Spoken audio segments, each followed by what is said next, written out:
Well, we say in Bangla that আমাদের সবার সত্য কথাই বলা উচিত. So how can we translate this in English?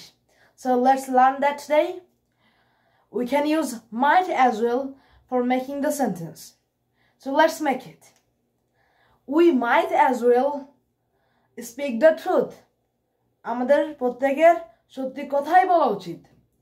We might as well speak the truth. Might as well means একটাই উপায় আছে. Alright? Then আমি সেখানে যাওয়াই ভালো মনে করি. I might as well go there.